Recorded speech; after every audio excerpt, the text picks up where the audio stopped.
दोस्तों नमस्कार, मैं अजय पत्रकार।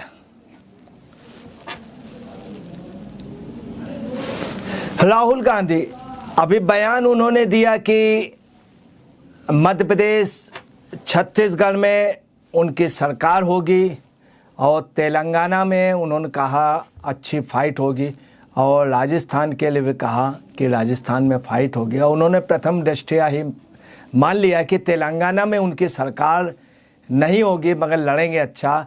राजस्थान में भी फाइट की बात बताई है उन्होंने और छत्तीसगढ़ और मध्य प्रदेश में अपनी जीत का दावा किया। परंतु राहुल गांधी के बोलने के बाद ही आपको बताते हैं सर मुड़ाते ही ओले पड़े। मध्य प्रदेश में जहां वो कह रहे थे कि उनकी सरकार का, तो आज ये हुआ है कि मध्य प्रदेश में भोपाल में लगभग 10,000 लोग उनके उस मीटिंग में गए। मोदी जी आए, 10 लाख लोगों की रैली, 10 लाख लोगों की रैली, जिसमें बहुत बड़े लीडर, कांग्रेस के काफ़ी लीडर, कांग्रेस का काफ़ी कार्यकर्ता, सबसे बड़ी बात थी कार्यकर्ता बहुत, और साथ में केंद्रीय मंत्री प्रहलाद पटेल जो पूर्व में थे वो भी बीजेपी में शामिल हो गए मोदी के साथ। तो आपको बता रहे इधर राहुल ने कहा, इधर राहुल का देखिए सर मुड़ाते ओले पड़े कि कांग्रेस को बहुत बड़ा झटका लगा मध्य प्रदेश में। दूसरी जो सबसे बड़ी बात हुई है कि मध्य प्रदेश में ये जो झटका लगा, आप और कांग्रेस का काफ़ी नेता उसमें चला गया। इसके अलावा तेलंगाना में जो उन्होंने भविष्यवाणी की थी कि वो फाइट करेंगे, तो तेलंगाना में एक बात और निकल करके आई है कि तेलंगाना में इनका वोटर परसेंटेज बहुत कम, इनके सांसद और विधायक हैं ही नहीं। दूसरा, तेलंगाना में जो है कि अगर कांग्रेस अच्छा लड़ती है तो वहाँ पर बीआरएस, वही जो टीआरएस तेलंगाना की जो पार्टी है, और कांग्रेस का वोट एक है। अगर तेलंगाना में कांग्रेस अच्छा लड़ गई तो टीआरएस के ही वोट काटेगी। टीआरएस को अब बीआरएस भी बोलते हैं, वो तेलंगाना को अब बीआरएस भी बोलते हैं, और वो कांग्रेस का ही वोट काटे, इनका ही काटेगी, टीआरएस का। तो ऐसे में बीजेपी के जो चांस हैं वो एकदम से निखरने की संभावना। वहाँ पे जो तेलंगाना में जो टीआरएस को मेन जो टक्कर दे रही है वो सिर्फ बीजेपी दे रही है। अभी वहाँ के चुनाव में, वहाँ के लोकल चुनाव में हर जगह इनकी टक्कर बहुत अच्छी जा रही। और यदि इनकेस कांग्रेस अच्छा लड़ गई और कांग्रेस ने उनके वोट काट दिए तो निश्चित तौर पे तेलंगाना में बीजेपी की सरकार बनने की संभावना। वैसे इसमें कोई शक नहीं कि इस बार neck to neck fight Telangana में होनी थी, मगर कांग्रेस ने अगर वहाँ पे ज़्यादा। एक बात और आ गई है कि सर मुड़ाते ही ओले पड़े। राहुल ने ये इधर बयान दिया, उधर वायनाड से उनको न लड़ने के लिए तमाम दलों ने कह दिया। आपको ताजुब बतला दें कि कम्युनिस्ट पार्टी ने पूर्णतः तय कर लिया है कि किसी भी कीमत पे मैं राहुल को यहाँ से अब ना सपोर्ट करूँगा। उन्होंने उनसे कह भी दिया, उनको संदेश भी भेज दिया। वाम दल के नेता, राज्यसभा सांसद शिवदोष कुमार ने स्पष्ट रूप से अपनी पार्टी में कह दिया, उनको मैसेज दे दिया कि आप यहाँ से चुनाव न लड़ें, हम लोग सहयोग नहीं। वहीं ओवैसी ने उनको ऑफर दे दिया कि आप हैदराबाद से लड़िए। तो आपको स्थिति अब बतला रहे हैं कि वहाँ से लड़ने का, वायनाड से इनका लड़ने के कोई, वैसे भी इनको लड़ने को नहीं मिल पाएगा चूँकि इनका मुकदमा चल रहा है। तो वायनाड से भी ये आप समझ लीजिए बाहर हो गए।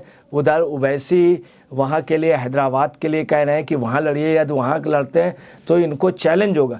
वहीं कांग्रेस के कुछ नेताओं ने ये भी कहना है, या तमाम अन्य दल के नेता, चूँकि कश्मीर को बिलोंग करते थे, कश्मीर से फैमिली आई थी, तो कश्मीर से चुनाव लड़े।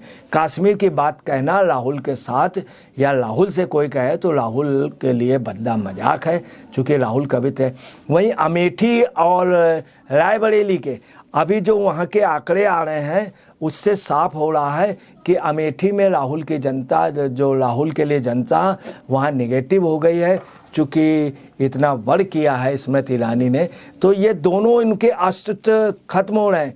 और इन्होंने एक बात और कही कि भाजपा का ये रहा कि मुद्दा भटकाने के लिए वो इस तरह के मुद्दे ले आते हैं, तमाम मुद्दे, ताकि मुद्दे से हटें तो कांग्रेस का नुकसान हो।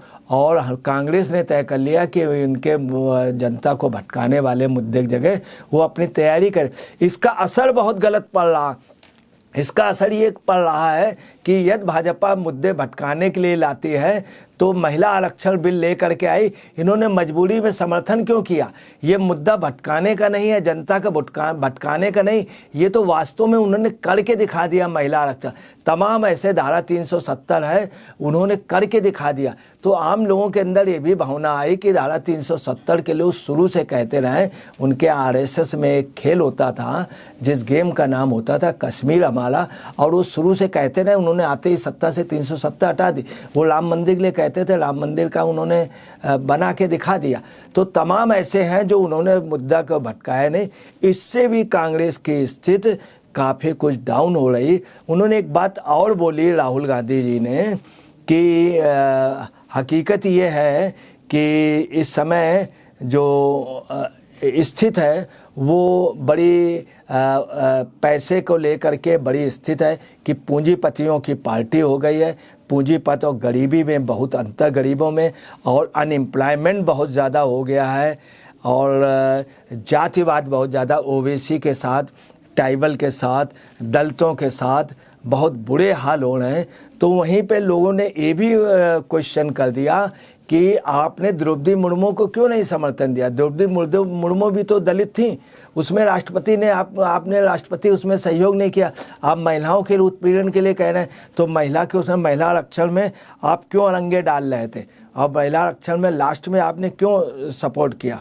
और तमाम ऐसे मामले आए हैं जिसको ले करके आप समझ लीजिए ये स्थिति है कि जो इन्होंने कहा था वो जस्ट ही उल्टी पोजीशन हो गई। आप यहाँ से अंदाज लगा लीजिए। आपको क्लियर कर दे, 14 मार्च 1998 को CWC ने एक रेजोल्यूशन पास किया जिसमें आपको बता रहे हैं जो कांग्रेस के प्रेसिडेंट थे वो दलित प्रेसिडेंट थे सीताराम केसरी, उनको हटा दिया गया और सोनिया जी स्वयं बन गई। तो जो दलित उसकी बात कर रहे हैं, ये भी बात उनके ऊपर गलत साबित होती है। द्रौपदी मुर्मू का इन्होंने समर्थन नहीं किया, अपने दलित अध्यक्ष को हटा दिया, और जो अभी दलित अध्यक्ष खड़गे जी बनाए उनको कोई पावर नहीं है।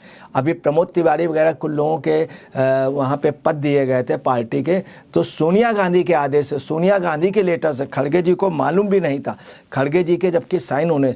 तो तमाम ऐसी बातें हैं जो इनके लिए काफ़ी वो हो रही। इन्होंने ये भी कहा है कि व्यापारी चंदा चेक से नहीं देते हैं, वो बात भी गलत साबित हो गई।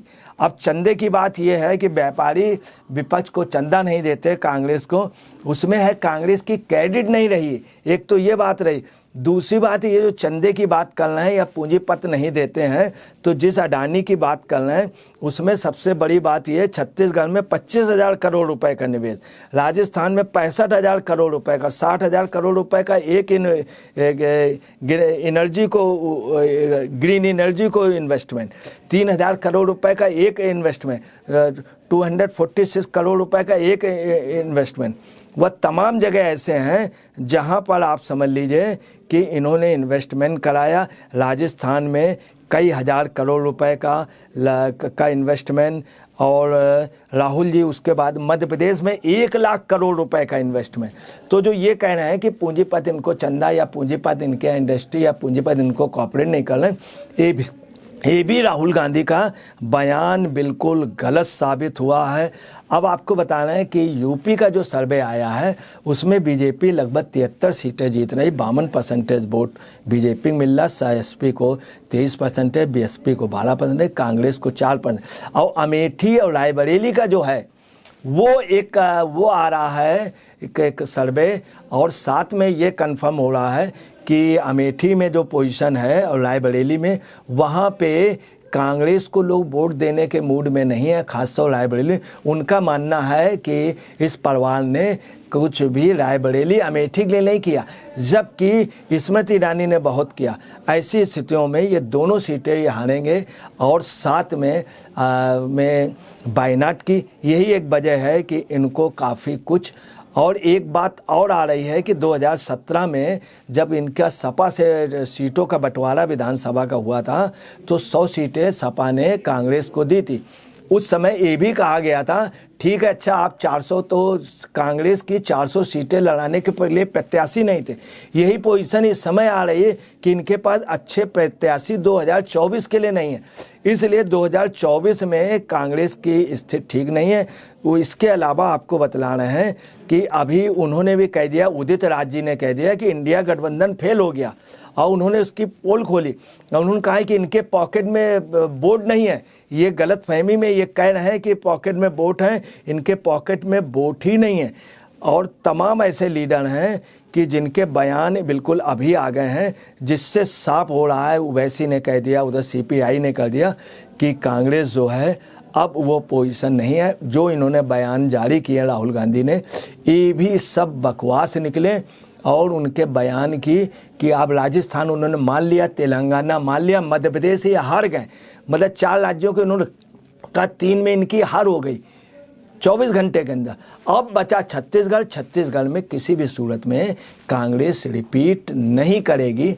तो इनके जो दावे थे कि विधानसभा जीत रहे हैं, तो ये आज क्लियर हो गया कि विधानसभा हाल है। 2024 की इनकी राह बहुत ज़्यादा कठिन है। अब कितनी सीटें होंगी कहीं भी अब कोई भी संभावना है 60 सीटों से ज़्यादा बढ़ने की नहीं। नमस्कार, मैं अजय पत्रकार।